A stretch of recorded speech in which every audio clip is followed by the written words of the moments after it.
Hey everybody, and welcome to a Tatter-a-fact here at the Girlz Inc. studio in Las Vegas. Welcome back. Glad to have you. What a day. Let me just say.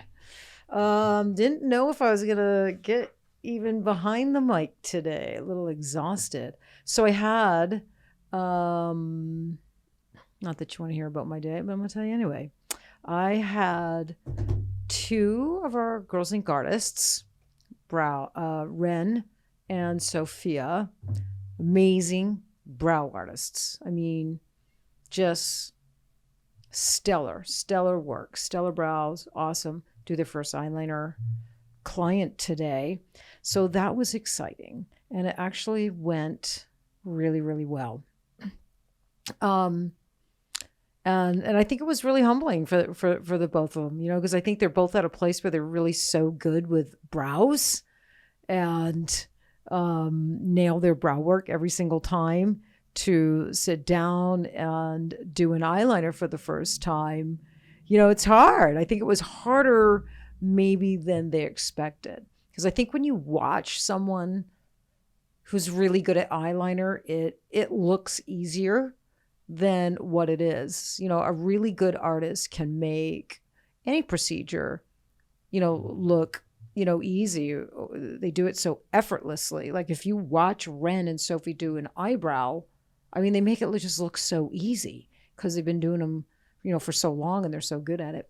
So that was great. And I will tell you, you know, for you listeners out there thinking about stepping into eyeliner, when I asked both of them, what was the hardest thing today on your first eyeliner? And both of them said the stretch. It was a stretch. Figuring out, you know, where to place your fingers and how to get that eyelid to stop moving. Because when you're working on eyeliner, when you're doing eyeliner, there can be with some clients a lot of movement, much more so than a brow.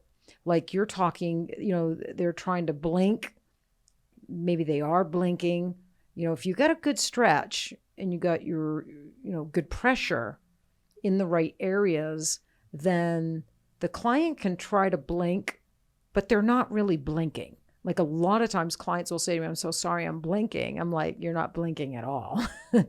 But if you don't know how to stretch properly, when the client tries to blink, in which they do a lot, it's a normal reaction to blink because there's something around your eye, or, you know, to squint.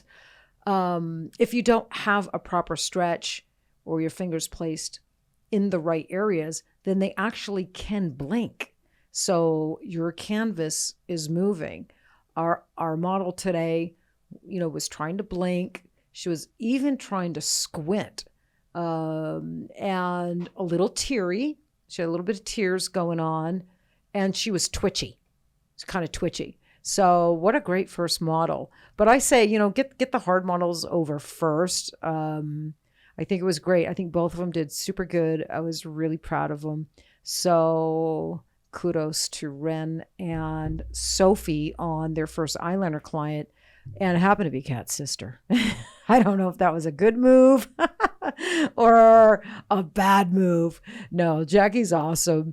But yeah, so that was great. And I think once you get the first one under your belt, it's like I told both of them, I remember vividly my first eyeliner. And, you know, I laid in bed that night just thinking about it and a little frustrated with myself. Like, man, I wish I had done this, or I don't know why I couldn't figure out that I should have placed my fingers here.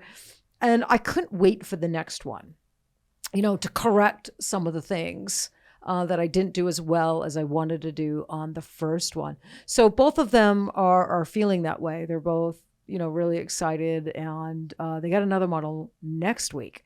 So that'll be good. So right after that, then our apprentice Trish, our 6-month, we do a 6-month apprenticeship program here at the studio. She had her very first brow model. And did you guys get to walk over there and see her do a brow model a little bit? No, she did great. She did great. So I didn't have to tap her out a lot. I didn't have to correct her a lot. She had full control, absolute control of her machine, and pretty darn good precision. She really, really did. So I was really proud of her. She did really, really good. And I can tell she's proud of herself. By like her third pass, she just kind of settled in, and you could see, you know, she was smoother and feeling really good. And it was great. So yeah, so back to back, you know, monitoring, you know, new appointments, you know, for the kids here at the studio. And then, and here I am doing a podcast. Yeah. So good. All right. So what's going on this week? Anything else going on? Beyond the epidermis. Let me give you guys an update on that. I know I've mentioned it once or twice on these podcasts, and it has taken me a little bit longer than expected to get it published and out there, available. But the only reason it takes me so long is because, you know, it's got to be perfect. I've been cross-checking, checking. You know, I've been working really super, super hard. Willow's been on this project with me. Olivia contributed a little bit. You did a little bit.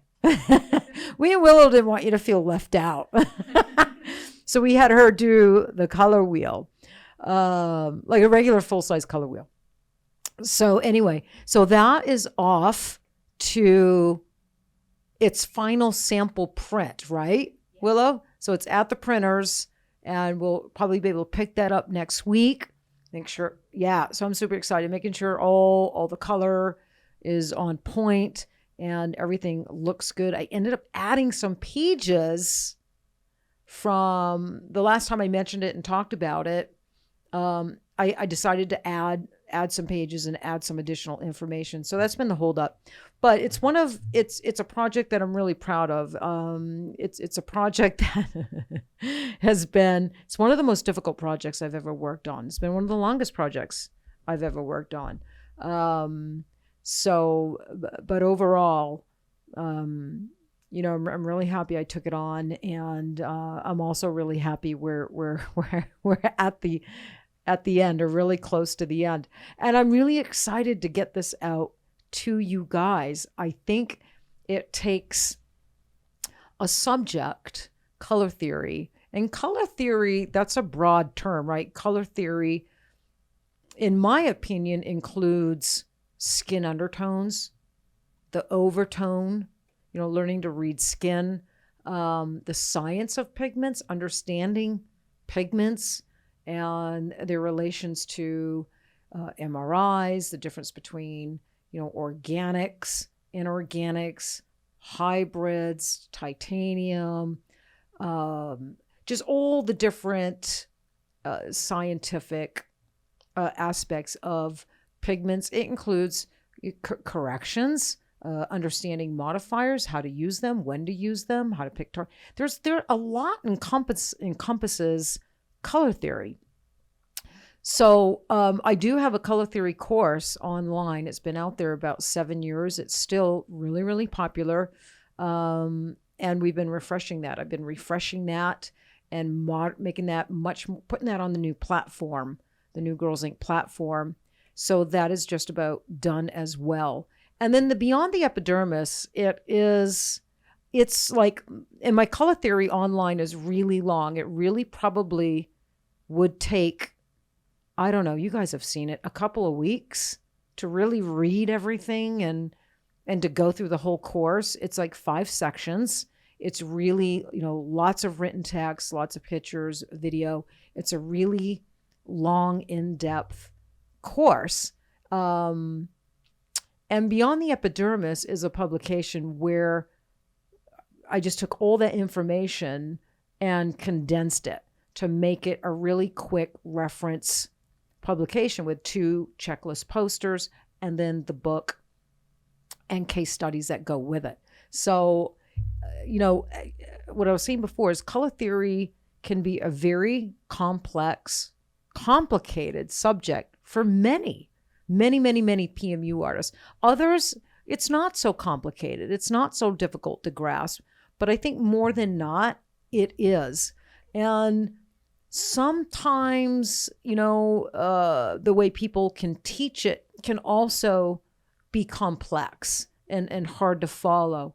So I broke it down. I really simplified it. I think it's laid out in a really simplistic manner where it's really easy to understand, but it's not, I didn't dumb it down either. So, and that was kind of a little difficult to do. I didn't want to like dumb it down. I wanted the industry, the artist, whoever, is reading it to have all that detailed, in-depth, important information, but I wanted to lay it out really simple to where it could be easily understood, easily absorbed, easily retained. And I think I did that.